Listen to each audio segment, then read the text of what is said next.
Halo, apa kabar pemirsa? Bertemu lagi bersama saya Anggun Aktarini dalam Warta Parlamentaria, dan kami sudah menyiapkan beragam informasi seputar kinerja dan kegiatan anggota DPR RI, dan inilah dia Warta Parlamentaria selengkapnya.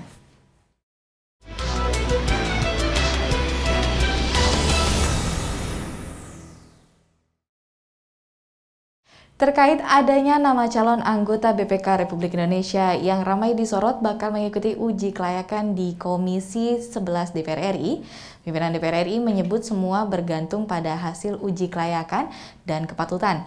Komisi 11 melakukan sesuai dengan mekanisme sehingga menghasilkan keputusan yang terbaik. Wakil Ketua DPR RI Sufmi Dasko Ahmad yang ditemui di Gedung Nusantara 3 Senayan, Jakarta, baru-baru ini mengatakan, dari hasil rapat Komisi 11 DPR RI, telah dilakukan proses sesuai dengan mekanisme 15 calon anggota BPK RI yang mengikuti proses fit and proper test. Komisi 11 akan memilih 1 orang anggota BPK RI untuk menggantikan anggota BPK yang memasuki masa purna tugas. Bukan lolos di uji kelayakan. Maksudnya tetap diuji secara... Ya kan kemarin itu hasil rapat Komisi 11 sesuai mekanisme itu kan dirapatkan. Nah, hasil rapat Komisi 11 itu sudah sesuai dengan mekanisme. Nah, bahwa kemudian dari 15 itu yang 2 lolos atau nggak lolos, yaitu tergantung hasil uji kelayakan nanti itu. Sufmi Dasko mengatakan, Komisi 11 yang memiliki kewenangan dalam melakukan uji kelayakan calon anggota BPK, semua hasil keputusan Komisi 11 sesuai dengan mekanisme akan menjadi keputusan yang sah. Kalau dalam mekanisme tatip di DPR itu tidak ada kewenangan pimpinan DPR. Apabila sudah diputuskan sesuai mekanisme di komisi dan AKD, nah itu adalah keputusan yang sah sesuai mekanisme. Zikri dan Denus, TVR Parlemen, melaporkan. Pusat Kajian Akuntabilitas Keuangan Negara Setjen DPR RI mengadakan seminar nasional bertajuk Kondisi dan Hambatan dalam Meningkatkan Kemandirian Fiskal Daerah. PKAKN, Setjen DPR RI mendorong optimalisasi desentralisasi fiskal untuk menunjang jalannya otonomi daerah secara penuh. Anggota Komisi 11 DPR RI Putri Aneta Komarudin menyampaikan, kemandirian fiskal daerah menjadi poin utama pembahasan revisi Undang-Undang Hubungan Keuangan Pusat dan Daerah. Mengingat masih banyak daerah di Indonesia yang keuangannya bergantung pada pemerintah pusat. Putri Komarudin berharap daerah bisa memaksimalkan potensi pendapatan daerah dan bisa dengan mudah mengakses sistem keuangannya sendiri. Hanya sedikit daerah yang mampu untuk memanage keuangannya dan menyerap anggarannya secara dengan cepat, sementara banyak sekali daerah yang mengalami kesulitan. Padahal kita tahu dalam saat seperti ini, saat yang sangat urgen, di mana daerah juga membutuhkan dana tersebut untuk menangani kesehatan, berhubungan dengan keselamatan manusia. Tentu persoalan administrasi itu tentu harusnya tidak menjadi halangan ya untuk mereka bisa melayani masyarakatnya dengan baik. Kepala Pusat Kajian Akuntabilitas Keuangan Negara Setjen DPR RI Helmizar menyampaikan, hasil dari review BPK RI menunjukkan baru 7 pemerintah provinsi, kabupaten dan kota yang keuangan daerahnya sudah mandiri. Pada saat pandemi pun ada beberapa kabupaten kota yang pendapatan asli daerahnya itu yang meningkat. Bagaimana menghilangkan pandemi COVID di kabupaten, kota, dan provinsi masing-masing itu yang paling penting. Lalu meningkatkan ekonominya. Dengan meningkatkan ekonomi, otomatis pendapatan asli daerah juga akan meningkat. Dari Jakarta, Amita Pradita, TVR Parlemen, melaporkan. Anggota Komisi 6 DPR RI mendukung langkah Kementerian BUMN menggabungkan Pelindo 1, 2, 3, dan 4 menjadi satu perusahaan, yaitu PT Pelabuhan, meski memiliki visi internasional mengenai merger ini diharapkan tidak meninggalkan sistem regional. Anggota Komisi 6 DPR RI Toha mengatakan, dengan dileburnya 4 perusahaan Pelindo ini menjadi satu, diharapkan nantinya dapat menjadi roadmap secara terintegrasi. Dengan menjadi satu perusahaan, diharapkan berbagai permasalahan operasional, pelayanan, dan kecepatan bisa lebih terjaga di seluruh pelabuhan yang ada di Indonesia. Kita harapkan dengan merger atau penggabungan ini nanti punya visi internasional. Tapi yang kedua, meskipun punya visi internasional, global, itu jangan meninggalkan sistem regionalisasi. Toha menambahkan dengan penggabungan ini diharapkan agar alokasi investasi daripada perusahaan bisa lebih optimal, baik secara nasional maupun internasional, serta dapat berkontribusi terhadap perekonomian nasional. Perencanaan nasionalnya disamakan agar tidak sendiri-sendiri. Kemudian konektivitasnya itu nanti juga akan bisa rapih begitu loh, tidak mempunyai kebijakan sendiri-sendiri. Kemudian juga standarisasi operasionalnya itu ya, standarisasi termasuk kinerja, termasuk SDM-nya ada standarisasi. Dengan dileburkannya Pelindo ini, maka nantinya tidak ada lagi Pelindo 1 hingga Pelindo 4. Keseluruhan keempat perusahaan ini akan digabung menjadi satu perusahaan, yaitu PT Pelabuhan Indonesia. Andri, TVR Parlemen, melaporkan. Jangan kemana-mana pemirsa, karena kami masih memiliki banyak informasi lain dalam Warta Parlamentaria. Di antaranya datang dari Komisi 11 DPR RI terkait fit and proper test calon anggota BPK Republik Indonesia setelah jeda berikut ini.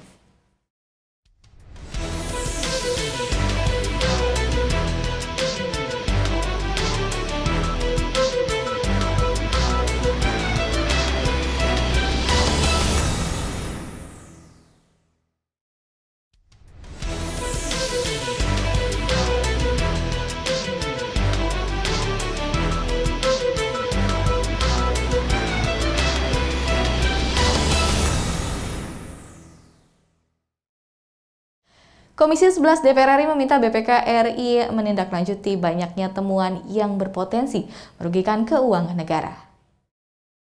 Ditemui saat uji kelayakan dan kepatutan calon anggota BPK RI di Gedung Nusantara DPR RI Senayan, Jakarta, Wakil Ketua Komisi 11 DPR RI Ahmad Hattari mengatakan, BPK perlu segera menindaklanjuti temuan yang jumlahnya mencapai ribuan yang berpotensi merugikan keuangan negara. Menurut Ahmad Hattari, ada sejumlah pekerjaan rumah BPK. Selain banyaknya temuan yang belum ditindaklanjuti, ke depan BPK diharapkan bisa mewujudkan tata kelola pemerintahan yang akuntabel dan transparan. Kalau keseluruhan temuan ini ditindaklanjuti, tidak perlu ada lagi amnesti. Yang belum ditindaklanjuti, jumlahnya ribuan. Ada unsur kerugian di dalamnya. Wah, tidak sedikit, Pak. Ahmad Hattari meminta BPK RI meningkatkan kinerja kelembagaan. Menurutnya, antara temuan, rekomendasi, dan tindak lanjut harus sejalan dan berbanding lurus. Anggota BPK RI terpilih diharapkan mampu berprestasi dan membanggakan publik. Banyak sekali laporan hasil pemeriksaan BPK yang rekomendasinya lama sekali tidak ditindaklanjuti. Kendalanya juga mungkin karena soal dana. Setelah dilakukan voting, Nyoman Adi Suryatnyana berhasil memperoleh suara terbanyak untuk menjadi anggota BPK terpilih. Oki Zulindra dan Bahri, TVR Parlemen, melaporkan. Wakil Ketua DPR RI Sufmi Dasko Ahmad menyatakan DPR belum menerima surat Presiden atau Supres terkait pergantian Panglima TNI Marsikal Hadi Cahyanto yang akan memasuki masa pensiun pada awal November 2021 mendatang. Meski begitu, Sufmi Dasko menilai Presiden tentu memiliki perencanaan sendiri dalam menentukan waktu terbaik untuk mengirim Supres tersebut ke DPR RI. Ditemui di Gedung Nusantara 3 Senayan, Jakarta baru-baru ini, Sufmi Dasko Ahmad mengatakan Presiden tentu sudah menghitung waktu terbaik untuk memasukkan surat tersebut ke DPR RI. Sufmi Dasko menyatakan, hingga saat ini DPR belum mendapatkan informasi mengenai surpres calon Panglima TNI. Saya rasa sampai dengan sore ini belum. Saya tidak tahu nanti kapan, tapi mestinya Presiden sudah menghitung kapan waktu baiknya untuk dimasukkan ke DPR. Saya pikir begitu. Sehubungan dengan agenda masa reses DPR RI pada awal Oktober, Sufmi Dasko menekankan, dalam hal ini DPR RI dalam posisi menunggu, sebab hal ini merupakan kewenangan penuh Presiden dengan perhitungan yang matang. Lebih lanjut, Sufmi Dasko menjelaskan bahwa proses fit and proper test terhadap calon Panglima tergantung pada jumlah nama calon yang diserahkan Presiden. Harapannya proses uji kelayakan dan uji kepatutan calon Panglima TNI nantinya dapat berjalan dengan baik. Presiden tentunya kan sudah menghitung kapan waktunya Presiden memasukkan surat sehubungan dengan agenda DPR yang reses tanggal 7 Oktober dan masuknya bulan November. Saya pikir beliau sudah menghitung. Jadi nanti kita tinggal tunggu saja, karena DPR kan tidak dalam posisi kemudian menanyakan mana surpresnya Pak Presiden, kan tidak begitu. Tapi mungkin Zikri dan Denus, TVR Parlemen, melaporkan. Komisi 5 DPR RI menilai merawat jalan yang rusak sangat diperlukan agar akses jalan layak dilewati dan tidak terjadi kemacetan. Ditemui usai rapat dengar pendapat dengan Eselon 1 Kementerian PUPR di Gedung DPR RI Senayan, Jakarta baru-baru ini, anggota Komisi 5 DPR RI Muhammad Fauzi mengatakan, merawat jalan yang rusak di sejumlah daerah menjadi tantangan bagi pemerintah, mengingat banyak infrastruktur jalan yang rusak selama musim hujan dan jalan tersebut harus segera diperbaiki. Ya, kalau kita melihat perkembangan infrastruktur selama 1-2 tahun ini, khususnya di Dapil Sulsel 3, sebenarnya sudah lumayan lah ya, pelan-pelan mengarah ke yang lebih baik. Tetapi memang kebetulan di sana juga suasana iklim itu, cuaca itu kan juga lagi tidak bersahabat. Jadi sudah pasti di sana sini sudah diperbaiki, muncul lagi masalah. Sementara itu, Wakil Ketua Komisi 5 DPR RI Syarif Abdullah Al-Qadri mengatakan, pembangunan infrastruktur di Indonesia harus terencana dengan matang, khususnya infrastruktur jalan, karena infrastruktur jalan harus sesuai dengan kebutuhan masyarakat. Sekarang itu pembangunan kita sudah harus melakukan secara menyeluruh berkaitan dengan terjadinya bencana, apakah itu berkaitan dengan air, tingginya genangan air, kemudian akibat cuaca ekstrim, hujan dan sebagainya, termasuk akibat daripada gempa. Habibi dan Kristio, TVR Parlemen melaporkan. Pemirsa, kami masih memiliki banyak informasi lain dalam Warta Parlementaria. Tetaplah bersama kami.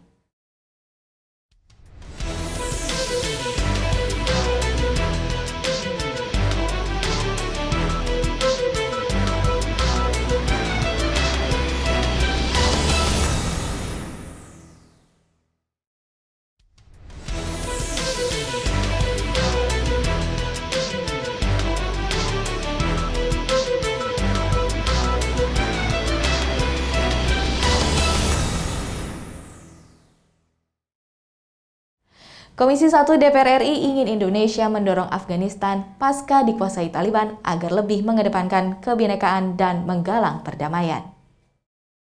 Hal itu disampaikan anggota Komisi 1 DPR RI Sukamta saat melakukan rapat kerja Komisi 1 DPR RI dengan Menteri Luar Negeri Retno Marsudi beberapa waktu lalu.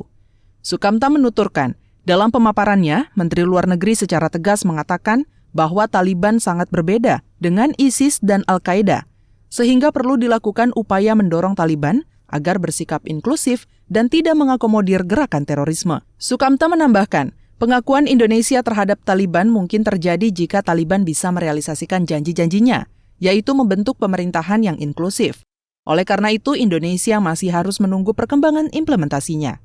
Secara retorika menunjukkan tanda-tanda positif, tetapi terus harus kita dorong supaya betul-betul mereka itu inklusif, menghargai Bhinneka Tunggal Ika, kebinekaan maksudnya, juga menghargai perempuan, mereka ini menggalang perdamaian. Anggota Komisi 1 DPR RI Dev Akbar Syafiqarno mengatakan, terkait sikap Indonesia terhadap Taliban, Komisi 1 DPR RI bersama pemerintah sudah sepakat untuk menunggu perkembangan di Afghanistan. Menurutnya, hal ini juga harus diakui melalui kesepakatan bersama negara-negara lain. Jangan sampai ada spillover effect, karena kan ada belasan atau ratusan puluhan ribu ya pengungsi di Afghanistan. Itu mereka tersebar ke berbagai macam dunia. Nah, itu jangan sampai akhirnya Indonesia menjadi negara destinasi daripada refugee tersebut dan akhirnya membebani pemerintah ataupun warga Indonesia. Fitian dan Koko, TVR Parlemen melaporkan. Anggota Komisi 4 DPR RI meminta kebijakan refocusing anggaran dilakukan dengan selektif, mengingat besarannya anggaran setiap kementerian berbeda. Anggota Komisi 4 DPR RI Johan Rossihan mendorong pemerintah untuk melakukan kebijakan refocusing anggaran secara cermat, tidak menyamaratakan pada setiap kementerian. Ada refocusing seperti itu ya kagetlah kita gitu kan. Nah, kita yang sejak awal sudah membahas dari perencanaan dan menentukan fokus-fokus dan hal-hal yang menjadi prioritas misalnya seperti itu.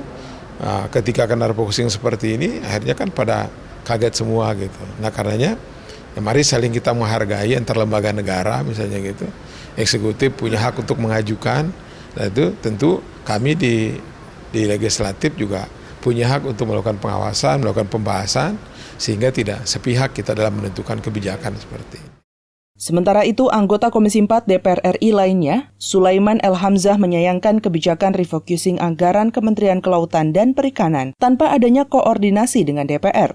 Karena berbagai program kementerian telah disosialisasikan oleh anggota Dewan kepada masyarakat. Hal tersebut dapat berdampak pada tingkat kepercayaan masyarakat pada DPR menurun. Lihat bagian terakhir yang sekarang ada masalah, yaitu masalahnya sebetulnya di refocusing anggaran yang sama sekali tidak diketahui oleh komisi. Ini sebuah kesalahan fatal yang akhirnya kita bicara panjang lebar hari ini juga tidak akan menyelesaikan masalah. Helmi dan Edo, TVR Parlemen melaporkan. Komisi 7 DPR RI berkomitmen kuat untuk mendukung terwujudnya energi baru dan terbarukan atau EBT di Indonesia guna memenuhi kebutuhan energi nasional. Ditemui usai menerima kunjungan Duta Besar atau Dubes Denmark di Gedung Nusantara 1 Jakarta baru-baru ini, Wakil Ketua Komisi 7 DPR RI Edi Suparno mengatakan, di tahun 2030, Denmark telah menetapkan target akan bebas dari energi fosil. Denmark menjadi salah satu negara terdepan untuk menggunakan EBT. Selain itu, perkembangan draft rancangan Undang-Undang EBT yang saat ini sedang digarap, termasuk progres energi baru dan terbarukan di Indonesia. Secara keseluruhan juga ikut dibahas dalam pertemuan tersebut. Banyak juga yang telah kita bahas terkait kerjasama yang bisa dicapai antara Indonesia dengan Denmark, karena memang banyak sekali pengusaha-pengusaha Denmark di sektor energi baru dan terbarukan ingin masuk ke Indonesia. Sementara itu, anggota Komisi 7 DPR RI Diah Roro Esti menambahkan, Denmark menjadi salah satu negara yang telah mengalami transisi energi dari yang tadinya didominasi energi fosil, dibuktikan dengan 60 hingga 80% bauran energi listrik di Denmark telah menggunakan energi baru terbarukan. Indonesia sekarang itu sangat amat mengarah terhadap transisi energi. Di samping ada komitmen internasional COP21 dengan 29% emisi reduction di tahun 2030, ada target 23% tahun 2025 renewable energy. Di samping ada komitmen itu, kita tahu ini sesuatu hal yang mendesak, maka kita mendorongnya. Pembahasan rancangan Undang-Undang EBT di Komisi 7 telah membuka inisiatif dari beberapa negara untuk datang menjalin komunikasi membahas rancangan undang-undang tersebut. Alfat dan Ade, TVR Parlemen melaporkan. Demikianlah beragam informasi seputar aktivitas DPR RI yang sudah kami susun dalam Warta Parlementaria. Saya Angga Daktarini beserta kerabat kerja yang bertugas pamit undur diri. Terima kasih atas perhatian Anda dan sampai jumpa.